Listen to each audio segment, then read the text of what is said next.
Bonjour à tous, j'espère que vous allez bien, en tout cas moi ça va. Bienvenue sur James 2.0, la chaîne qui passe au peigne fin tout ce qui fait écho de buzz sur la toile.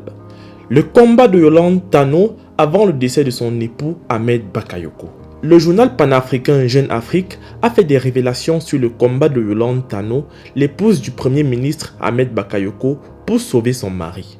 Dans un texte publié sur le site internet de Jeune Afrique, le média panafricain rend compte des derniers instants d'Ahmed Bakayoko qui s'était envolé en France le 18 février 2021. La sentence pour moi tombe début mars.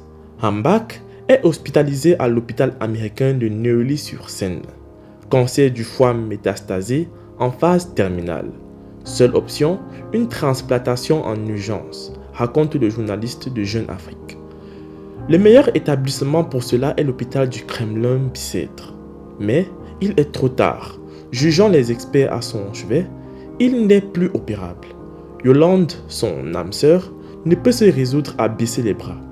Il faut tout tenter, même l'impossible. Même s'il n'y a qu'une chance sur 1 million pour le sauver, elle décide seule qu'il sera opéré ailleurs.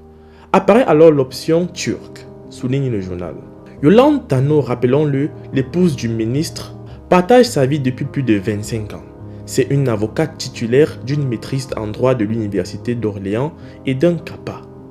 À en croire Jeune Afrique, sur insistance de cette dernière, un avion est dépêché à Paris dans la soirée sur instruction du président Recep Tayyip Erdogan. Il doit récupérer Ahmed Bakayoko et les quelques personnes qui l'accompagnent pour qu'il soit opéré en Turquie. L'espoir est né. Mais c'est désormais une question d'heure. Le pronostic vital est engagé. Au-delà de 24 voire de 48 heures, si la transplantation n'est pas effectuée, ce sera la fin.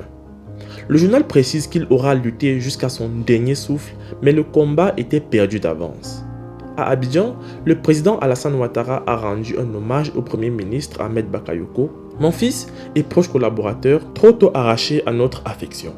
Le premier ministre Ahmed Bakayoko a servi la Côte d'Ivoire avec dévouement et abnégation.